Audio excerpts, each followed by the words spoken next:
366 दिनों के बाद सौरमंडल में 3 ग्रहों का महासंयोजन बनने वाला है। अद्भुत योग बनेंगे जो समस्त राशि के जातकों के लिए विशेष होने वाला है, बड़े लाभ देने वाला है। जय श्री गणेश। नमस्कार, मैं आचार्य संजय द्विवेदी। मेरे समस्त प्रबुद्ध दर्शकों का मेरे चैनल पर हार्दिक स्वागत है। प्रिय दर्शकों, वर्तमान समय में सौरमंडल में जो ग्रहों की स्थितियां बन रही हैं, उनमें से 3 ऐसे ग्रह जो अति शीघ्र अपने प्रभाव को प्रदान कर देते हैं, अति शीघ्र संपूर्ण परिणाम दे देते हैं, क्विक रिस्पांस प्लैनेट हैं, तथा इसी प्रकार से लगभग 1 महीने का इनका गोचर काल होता है, जो अपने क्षेत्र में अत्यंत विशिष्ट हैं।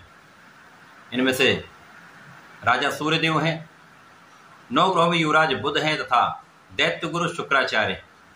तीनों विशिष्ट कार्यकत्व रखने वाले हैं।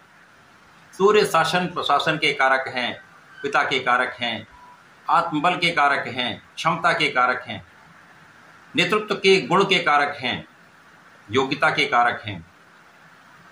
इसी प्रकार से बुध जो अत्यंत श्रेष्ठ प्रभाव देने वाले ग्रह हैं, इस समस्त संसार के समस्त कार्य क्षेत्रों में अपना प्रभाव रखते हैं। बुध के बिना कोई कार्य क्षेत्र संभव ही नहीं, क्योंकि वाणी के कारक बुध हैं, बुद्धि के कारक बुध हैं, अर्थात बिना बुद्धि और वाणी के आप संपूर्ण लाभ नहीं ले पाते। इसी प्रकार से इस भौतिक जगत में संपूर्ण सुखों को प्रदान करने वाले शुक्राचार्य हैं, जो भूमि भवन वाहन का लाभ देते हैं, ऐश्वर्य वैभव की प्राप्ति कराते हैं, सुख संपदा देते हैं। तो अत्यंत श्रेष्ठ प्रभाव देने वाले 3 ग्रह जो महासंयोग में आने वाले हैं, बड़े परिवर्तन कराने वाले हैं। अद्भुत योग बनेगा जो बड़े लाभ देने वाला है। आज मैं कुंभ राशि के लिए, जो शनिदेव की राशि है, इन 3 ग्रहों के महासंयोजन का, अद्भुत योग का किस प्रकार का लाभ मिलने वाला है, किन भावों में वृद्धि होगी, इस समय में आप कितना लाभ ले पाएंगे, संपूर्ण विश्लेषण मैं पूर्ण तरीके के साथ करने दूँ। प्रिय दर्शकों, इस राशिफल को आप अपने लग्न राशि तथा चंद्र राशि दोनों के अनुसार देख सकते हैं। अर्थात आपकी कुंभ राशि है अथवा कुंभ लग्न है तो ये राशिफल आपके लिए। कुंभ राशि के स्वामी शनिदेव हैं। शनिदेव अत्यंत प्रबल अवस्था में वक्रीय हैं तथा शश नामक राजयोग में आपके लग्न में ही गोचर कर रहे हैं। इसका ये अर्थ होगा आपकी लग्न अत्यंत प्रबल है। जब लग्न प्रबल होती है तो जो गोचर अच्छा परिणाम देने वाला होता है वो सर्वश्रेष्ठ आपको लाभ देता है। गोचर में जो स्थितियां बन रही वो सकारात्मक हैं तो महालाभ आपको प्राप्त होता है। अब यहाँ पर बुध जो शनिदेव के परम मित्र हैं, शुक्र जो शनिदेव के परम मित्र हैं, ये श्रेष्ठ लाभ देंगे। इसी प्रकार से सूर्यदेव जो पिता पुत्र का भाव रखते हैं शनिदेव के साथ, यहाँ पर यदि इनकी स्थिति अच्छी है, अच्छे भाव में है, तो निश्चित रूप से सकारात्मक परिणाम प्राप्त होगा। अब यहाँ पर हम अवलोकन करें तो सूर्यदेव सप्तम भाव के स्वामी हैं। इनका गोचर अष्टम भाव में होगा, क्योंकि 16 सितंबर से ये महायोग बनने वाला है। 16 सितंबर को जब सूर्यदेव का परिवर्तन बुध की उच्च राशि में हो जाएगा, कन्या राशि में होगा, उस समय बुध सूर्यदेव की राशि में गोचर कर रहे होंगे, तो इससे परिवर्तन राजयोग बनेगा। जब 23 सितंबर को बुध अपनी स्वयं की उच्च राशि में पहुंचेंगे, कन्या राशि में इनका गोचर आरंभ होगा, तो महाप्रबल बुधादित्य योग बनेगा तथा यहाँ पर पंच महापुरुष राजयोग भद्र योग का निर्माण होगा। इसी प्रकार से शुक्राचार्य जो अभी अपनी नीच राशि में गोचर कर रहे हैं, परंतु ये 18 सितंबर से परिवर्तन करके अपनी मूल त्रिकोण राशि में जाएंगे, जिससे महाप्रबल महालाभदायक मालव योग का निर्माण होने वाला है। तो कई महाराज योग बनेंगे जो बड़े परिवर्तन कराने वाले हैं, संपूर्ण लाभ देने वाले हैं। कुंभ राशि के लिए सूर्यदेव का परिवर्तन आपके अष्टम भाव में होगा। सप्तम के स्वामी अष्टम भाव में जाएंगे तो यहाँ पर कुछ समस्याएं आएंगी। यद्यपि सूर्यदेव को किसी प्रकार का कोई त्रिक दोष नहीं लगता है, तो यहाँ पर त्रिक दोष की नकारात्मकता नहीं मिलेगी, परंतु जीवन साथी के साथ सामंजस्य में समस्या आएगी। जीवन साथी के साथ मतभेद होंगे, क्लेश की स्थिति बनती है। परंतु सूर्यदेव का यहाँ पर परिवर्तन अपने मित्र की राशि में है, मित्र की उच्च राशि, जिसके कारण कुछ विशेष परिणाम भी प्राप्त होंगे। अब जब बुध जो परिवर्तन राजयोग में है तो यहाँ पर जीवन साथी के साथ कुछ मतभेद होंगे, लेकिन बड़ी समस्या नहीं आने वाली। क्योंकि जो विशेष परिवर्तन राजयोग है ये बैलेंस करेगा, संतुलन बना देगा। तो यदि धैर्य के साथ इस समय को आप निकालेंगे तो समस्या नहीं आएगी। परंतु जब बुध राशि परिवर्तन करके अपनी उच्च राशि में जाएंगे तो यहाँ पर अष्टम भाव अत्यंत प्रबल हो जाएगा। यद्यपि यहाँ पर बुधादित्य योग और भद्र योग का बहुत बड़ा लाभ नहीं मिलेगा, परंतु इस समय में आपको एक अचानक धन का योग अवश्य बनेगा जो बड़ी मात्रा में आपको प्राप्त हो सकता है। ये पारिवारिक संपत्ति से भी हो सकता है। इस समय यदि आप अपनी वाणी पर नियंत्रण रखते हैं, अपने ईगो पर नियंत्रण रखते हैं,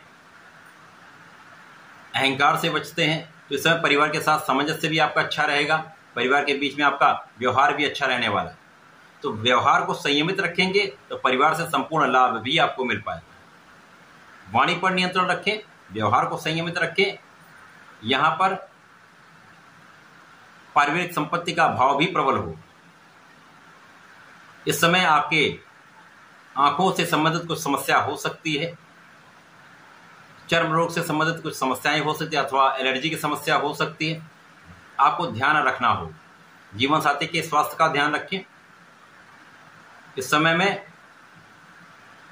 आपको अपनी पढ़ाई पर ध्यान देना होगा, क्योंकि पंचम के स्वामी बुध हैं जो अष्टम भाव में है। यद्यपि ये भद्र योग में है, बहुत बड़ी निर्बलता नहीं मिलेगी। केवल आपको अपना कंसंट्रेशन बढ़ाना होगा। पूर्ण कॉन्फिडेंस के साथ अपने पढ़ाई में आपको लगे रहना होगा। अपना संपूर्ण प्रयास करना चाहिए। यदि आप पूर्ण आत्मबल के साथ, कंसंट्रेशन के साथ पढ़ाई करते रहते तो बहुत बड़ी समस्या नहीं। समस्या तो है परंतु बहुत कठिन समस्या नहीं। यहाँ पर केवल आप कंसंट्रेशन के साथ पढ़ाई करें तो लाभ आपको अवश्य मिलेगा। इस समय संतान का पक्ष निर्बल होगा, संतान के स्वास्थ्य में समस्या हो सकती है तथा यहाँ पर प्रेम संबंधों के लिए समय बिल्कुल भी अच्छा नहीं है। परंतु शुक्राचार्य का परिवर्तन बहुत अच्छा हो रहा है। शुक्राचार्य जो शनिदेव के परम मित्र हैं तथा यहाँ पर आपके भाग्य के ही स्वामी हैं, भाग्य के भी स्वामी, आपके सुख के भी स्वामी। सुखेश भाग्येश का गोचर भाग्य भाव में मालव योग में, तो यहाँ पर भाग्य आपका अत्यंत प्रबल रहने वाला है। जैसा मैंने कहा महाधन का योग बनेगा, अचानक यहाँ पर भाग्य आपका साथ देगा। तो 18 सितंबर के बाद ऐसी स्थितियां बनेंगी, ऐसे योग बनेंगे, क्योंकि महाधन का लाभ देने वाले शुक्राचार्य हैं, समस्त भौतिक सुखों को प्रदान करने वाले शुक्राचार्य हैं, भूमि भवन सुख संपदा देने वाले शुक्राचार्य हैं। जब महाभाग्य का योग बनाएंगे तो अचानक धन प्राप्ति का योग बड़ी मात्रा में आपको मिलेगा। इस समय आप धर्म के मार्ग पर भी चलेंगे, आप परिश्रमी भी रहेंगे, आप अपने संपूर्ण प्रयास को करने वाले हैं। यद्यपि इस समय कुछ व्यय बढ़ सकते हैं, परंतु यहाँ पर आप अपने व्यय को बढ़ाने वाले हैं, आप अपने सुखों को बढ़ाने वाले। व्यय बढ़ेंगे क्योंकि आप सुख बढ़ाने वाले। सुख साधन जब आप परचेज करते हैं, भूमि भवन का लाभ लेते हैं, तो आपके व्यय भी बढ़ते हैं।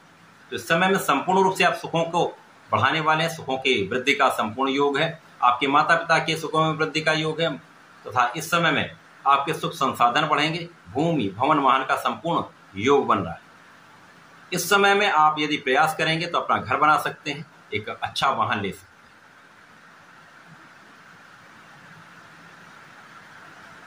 इस समय में कुंभ राशि के जातकों को नियमित रूप से भगवान सूर्यदेव को जल देना चाहिए, नियमित रूप से प्रयास करने चाहिए, कठिन परिश्रम करना चाहिए, आलस्य से बचना चाहिए तथा प्रत्येक शनिवार को भगवान भोलेनाथ पर जलार्चन करें तथा काले तिल का अर्पण करना चाहिए, जिससे आपके अवरोध दूर हो, मन के भ्रम दूर हो तथा आप अपना संपूर्ण प्रयास कर पाएं, जिसका संपूर्ण लाभ आपको मिले।